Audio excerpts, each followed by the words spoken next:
Hi అండి. నేను మీ రాఘవరావుని.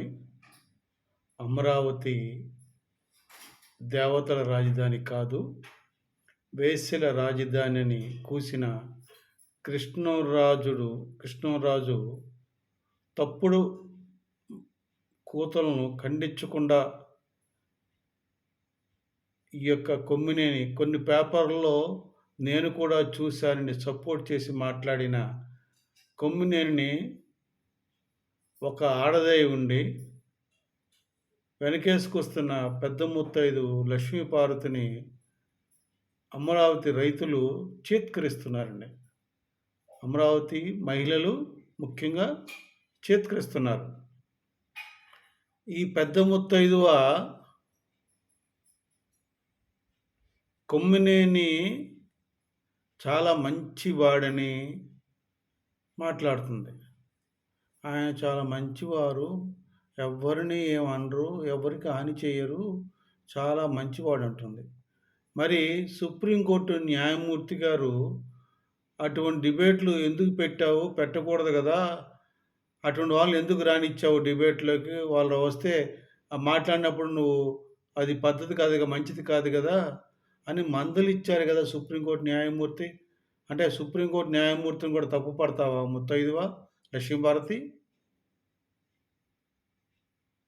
అందుకని ఆయనకు హెచ్చరిక కూడా చేశారు సుప్రీంకోర్టు న్యాయమూర్తి గారు. మిస్టర్ కొమ్మినేని, నువ్వు జాగ్రత్తగా ఉండు, ఇటువంటి డిబేట్ చేసేటప్పుడు అటువంటి వ్యక్తులను పిలవమాకు, అటువంటి కామెంట్ చేయకూడదు, ఇటువంటి డిబేట్లు పెట్టకూడదని వార్నింగ్ కూడా ఇచ్చారు. అది తెలుసా నీకు లక్ష్మీపార్వతి? తర్వాత ఏం చెప్పారు, కింద ట్రయల్ కోర్టులో ఆ కోర్టులో ఆ జడ్జి గారు ఏ షరతులు పెడితే ఆ షరతులు బట్టి బెయిల్ వచ్చింది అంతే.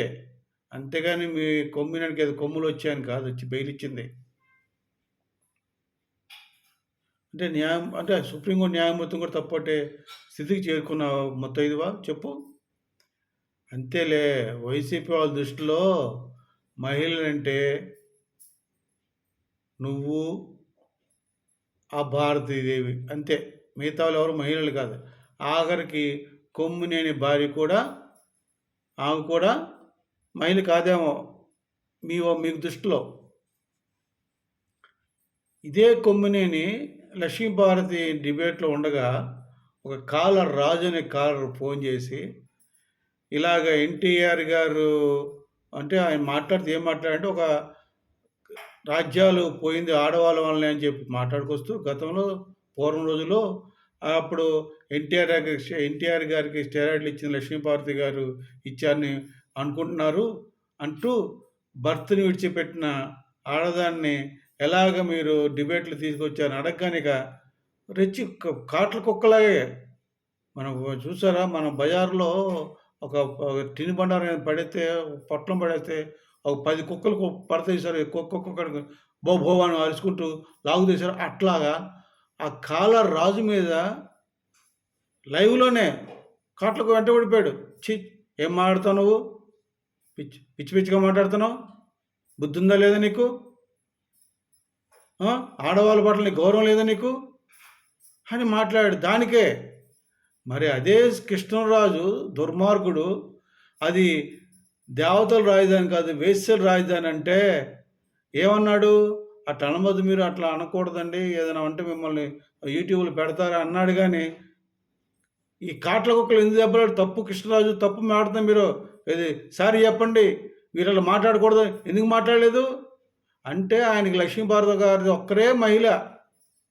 అమరావతి రాజధాని ప్రాంతంలో నివసించే మహిళలు ఎవరు మహిళలు కాదు ఆయన దృష్టిలో.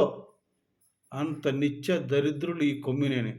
అటువంటి కొమ్మినేని నాకేంటంటే డౌట్, రాజధాని మహిళలు ఏమనుకుంటున్నారంటే, ఏంటండి ఈ యొక్క కొమ్మినేనికి ఇంత సపోర్ట్ చేస్తుంది అంటే, ఆ రోజు డిబేట్లో లక్ష్మీభారతి సపోర్ట్ చేశాడు లేదా ఇంకేమన్నా అని అనుకుంటున్నారు అమరావతి మహిళలు. దానికి సమాధానం చెప్పాలి, లక్ష్మీభారతి సమాధానం చెప్పాలి, కొమ్మినేని సమాధానం చెప్పాలి. తెలుగు గమనించండి, ఇటువంటి నీచ సంస్కృతి ఉన్న మహిళలు అందరూ కలిసి అమరావతి మహిళల పట్ల దారుణంగా బిహేవ్ చేస్తున్నారు. ఇది వాస్తవం అండి. ఏవండి లక్ష్మీభారతి ఆడదు కదండీ ఆవిడ. ఆవిడ సిగ్గు, శరం లేదండి. ఆవిడని పట్టుకొని ఒక కాలర్ మాట్లాడితేనే రెచ్చిపోయాడే కొమ్మినేని. మరి ఆడది ఆ కృష్ణరాజు అనే ఎదవ వేశ్యలనడం తప్పు కదండీ! ఏమంటే ఈమేంటి? ఆ పరిస్థితుల్లో ఈమేంటి? అట్లా ఉంటదండి. ఎందుకంటే వీళ్ళకైతే ఒక రకం. వీళ్ళకొక నీతి, ఎదుటోళ్ళకొక నీతి. ఈ వైసీపీ కుక్కలకంతా ఒక నీతి. ప్రపంచంలో ఎవరి నీతి ఉండదండి. వీళ్ళకొక నీతి అంతే. వీళ్ళదొక రాజ్యాంగం. అంబేద్కర్ రాజ్యాంగం వేరు, వైసీపీల రాజ్యాంగం వేరు. అటువంటి తప్పుడు పద్ధతుల్లో మిసులుకుంటున్న ఇటువంటి వ్యక్తుల్ని ప్రజలే చేత్కరించి బహిష్కరించాలని వేడుకుంటూ, కోరుకుంటూ సెలవు తీసుకున్నాను. జై జనసేన, జై హింద్.